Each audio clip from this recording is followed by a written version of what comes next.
nášho ďalšieho hostia, ktorý zdanlivo so železnicou nemá nič spoločné, ale má veľa výhybiek v živote. Je to prezident Medzinárodného maratónu mieru v Košiciach, zároveň riaditeľ pretekov, pán Branislav Koniar. Braňo, vitaj. Ďakujem pekne. Nech sa páči mikrofón. Braňo, dobehol si tu dnes na výhybku? Ja bývam blízko, takže peši. Mi to trvá asi 5 minút, aj keď som meškal. Ale bol si aspoň po kluse, alebo? Nie. Prečo? No lebo však si z maratónskeho klubu a podľa mňa ty by si mal do roboty chodiť tých 42 kilometrov. To čo si? Ja chodím len po schodoch dole. A hore ťa vyťahujú naspäť? A výťah vynechávam, lebo šetríme. Drahá energia. Konsolidácia. Áno. Ozaj, koľko vás vlastne pracuje v tom maratónskom? Celoročne nás tam je 10, 12. A keď je už tá veľká, tak nás je 1500. Braňo, ja by som v tvojom prípade začal tak odzadu. Ja by som sa ťa spýtal na životnú výhybku na začiatku, lebo ty si údajne neprehadzoval sám, že ju za teba prehodili iní. Tak nedá sa povedať, tak my sme sa o tom bavili a pýtal si sa, čo bolo výhybkou, tak ja som tak sa vyhol najprv dobrému vzdelaniu, lebo dobré vzdelanie som dostal na základnej škole a potom som nepokračoval tam, kde som chcel, lebo režim ma prehodil na inú koľaj, tak som vlastne musel trošku ísť k tomu vzdelaniu okľukov. Tak prečo ťa režim prehodil?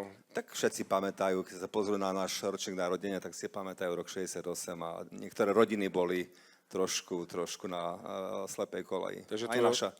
Tvoj ocko asi sa nepohodol s režimom. Hej, bol taký, on je z Liptova. Taký irečitý. Taký tvrdohlavý, povedal, že to teda nie. Takže vlastne, a oni ti povedali, že ťa nezoberú na gymnáziu na Šrobarovú. Tak, presne tak. Tak si šiel do Hutí a tam si robil čo, v teplárni, či kde to? Robil som, áno, ja som sa vyučil za zámočníka, robil som závod energetika, prevádzka tepláreň. Takže s uhlím si nerobil, nemohol by si kúriť na párnu lokomotívu, nemáš kurický preukaz. Tam nebolo uhlie, tam sme vyrábali elektriku pre firmu, pre US Steel, pre železiarne a ešte nejaký obohatený vzduch sme vháňali do vysokých pecí. Tak ale tak železiarne, to je motor Košíc aj východu, aj ekonomiky. A sponzor maratónu, to chcem povedať, ďakujeme. 20 plus rokov podporuje maratón táto fabrika, takže ďakujeme. Tak super, no a prečo teda potom si odišiel z tých východoslovenských železiarní do maratónu? Ako sa to stalo? Tak potom som už mohol študovať, tak som vyštudoval strojnícku fakultu a potom som robil vo fachu v projekcii. A potom sa rozpadla republika a prestala byť robota, tak čítal som inzeráty a prečítal som si inzerát maratónskeho klubu. Nikto neverí. Inzerát vo večerníku v médiách som si prečítal a proste tak tam sa tá výhybka prehodila. A to náhodou tam športová strana, ja neviem, čo to bolo. Taký, o pohreboch. Pohreby a zamestnanie. To bolo najčítanejšia rubrika. Kúpim, predám a zamestnanie. No. Dobre, tak si tam nastúpil, koľko vás tam pracovalo? Jeden, sám som bol. A čo si mal behať celý deň, alebo čo si... Nie, sedel som v kancelárii, mal som T602, kto si pamätá, taký software. T602, výborný software. To som mal a to som bol hviezda, to som mal sám. No dobre, a popri tom si behal? Jasné. Ty si ako bol milovník maratónu ako odjak živa, alebo... Nie, ja som začal ako futbolista, tak veľa chlapcov v meste. Jak za tebou sa premieta, že aj beháš?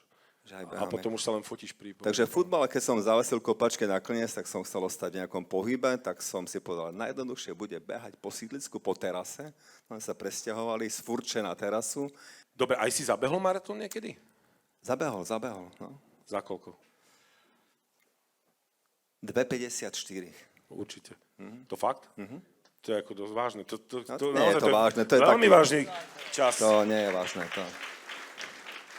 A koľkokrát si zabehol maratón, aj ten košický teda? Sa ma stále pýta, ja to mám poznačené, buď 17 alebo 18 krát, ale neviem, či 17 či 18, a košický 4 krát a potom som s tým sekol, lebo sa to už nedalo skombinovať. Že ako, šiel si odštartovať maratón, zorganizoval si všetko, ešte si zabehol. Raz som to skúsil a potom som sa na to musel vybodnúť. Bráňo, pre mňa medzinárodný maratón je samozrejme ako dieťa, som ho vnímal, že sme šli s rodičmi, ešte so starým otcom, nie že na hlavnú ulicu, tam sme si kúpili nejaké známky v tom poštovom voze, ale šli sme na štadión Lokomotívy, kde bol futbal. Ja to tak si poviem, že tak odbehli tí maratónci, tak som sa díval, po tej škváre behali, hovorím si, jak im to tam nabehalo do tých skaliek, ktoré 42 km to tam mali v tej topánke, v tej tretre, alebo v čom sa to beha. A potom oni odohrali futbal, väčšinou nejaké derby, potom neskôr už dávali, že herci, novinári. Už S Prešovom sa hralo. Áno, aj s Prešovom sa hralo, presne. A s Tatranom. A potom vlastne oni dobehli. Tak, a potom sa to zmenilo. Mne to ako bolo ľúto ako chlapcov, že už sa nebeha do sene, ale uznám, že to asi bol dobrý krok, že sa zrušil tento Bolo to maratón. také ako keby nutné, lebo všetky tie veľké maratóny sú robené hlavne pre ľudí, kým tá seňa bola pre totálnych introvertov, ktorí sa do seba zahlbili a bežali a bežali.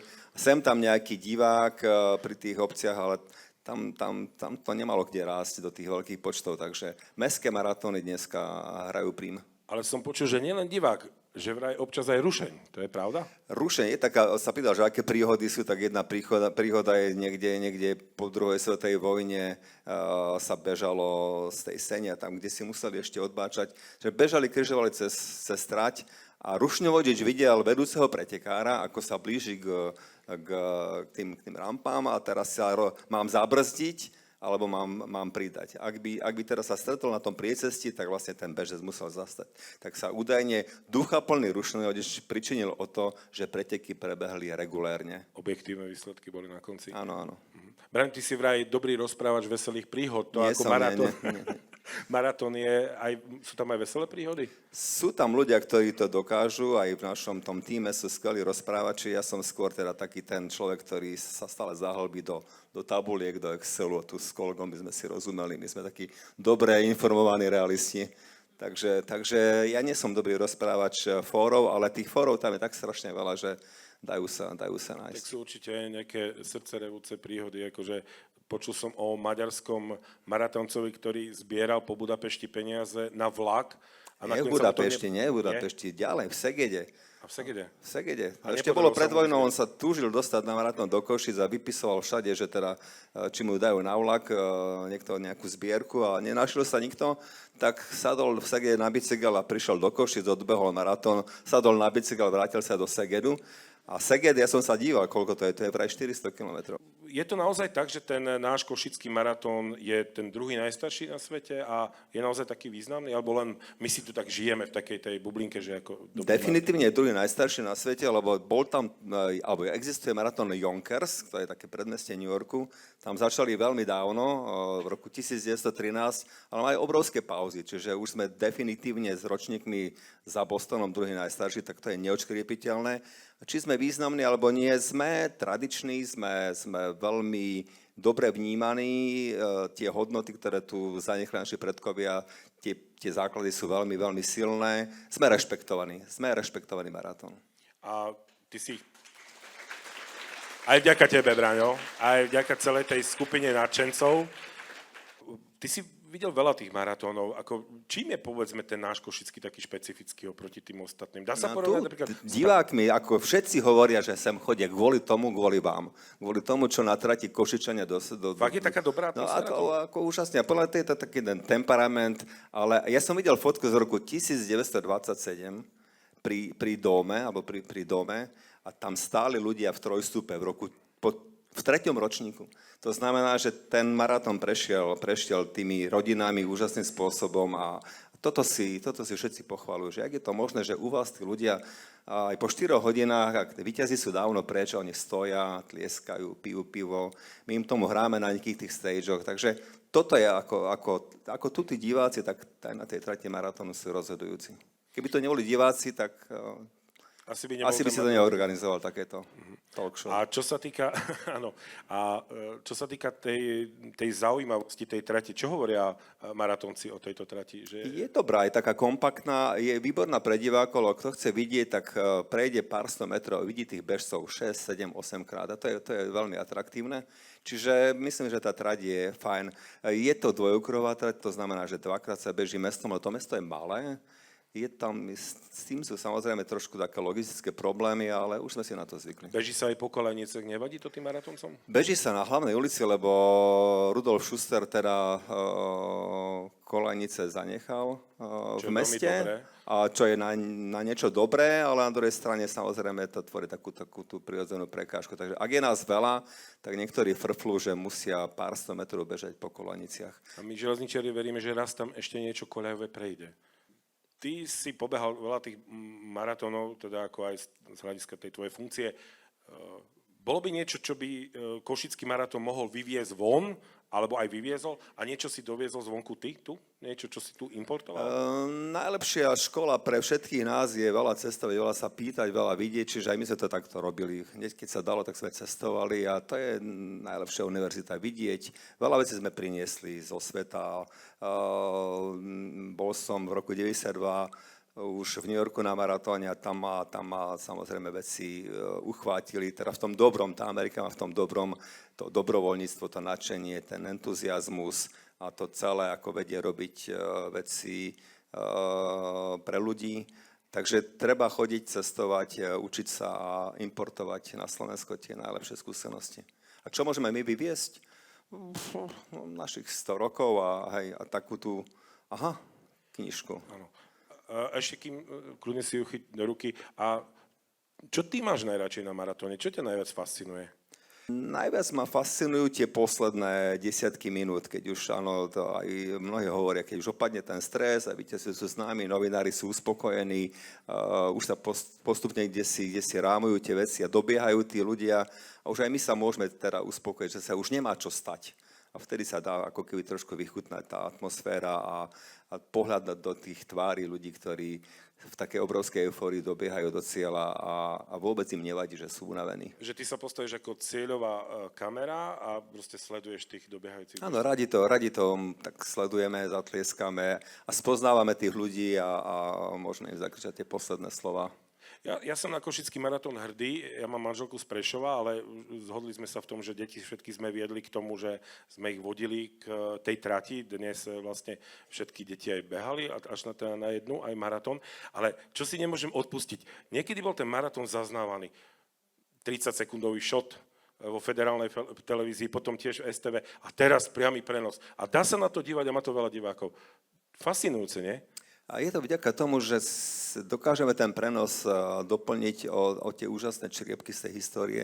Podľa to štúdio naše, to zázemie, tí hostia, ten archív a to všetko, čo okolo toho je, ako robí z toho prenosu pozerateľnú vec. A Slováci na prekvapenie, keď máme čísla z kilometrov, tak a maratón sa pozerá v nedeľu 400 000 ľudí na Slovensku, ďalšie tisíce v zahraničí.